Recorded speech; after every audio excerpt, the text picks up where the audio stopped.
un acte de piraterie. Jean-Luc Mélenchon, présent à Rouen pour un meeting, a évoqué la situation de l'eurodéputée Rima Hassan, membre de la France insoumise et actuellement retenue en Israël.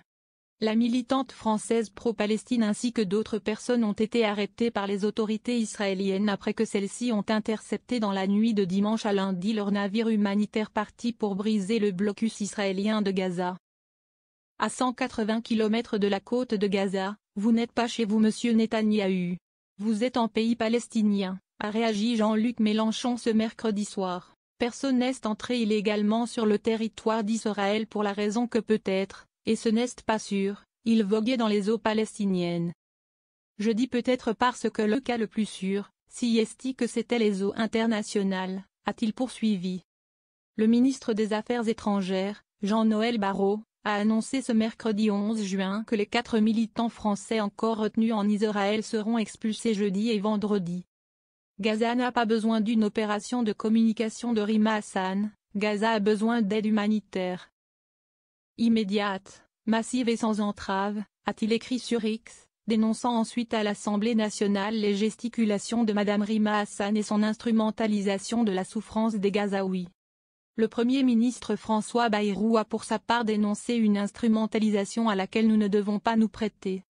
La personne de Madame Rima Hassan, parce qu'elle est députée du peuple français, sa personne est sacrée. La République CISTL, leur a répondu Jean-Luc Mélenchon ce mercredi soir, pas vous qui n'avez été élu par personne, pas vous qui convoquez des élections dont vous ne reconnaissez pas le résultat. Quand vous dénoncez l'activité des élus, vous vous comportez d'une manière indigne, a-t-il ajouté. Mathilde Panot, Manuel Bompard et Manon Aubry avaient demandé une audience de toute urgence à Emmanuel Macron, dénonçant l'interception illégale du voilier de la flottille de la Liberté. Jean-Luc Mélenchon a par ailleurs appelé à un nouveau rassemblement place de la République à Paris en soutien à la Palestine ce samedi 14 juin.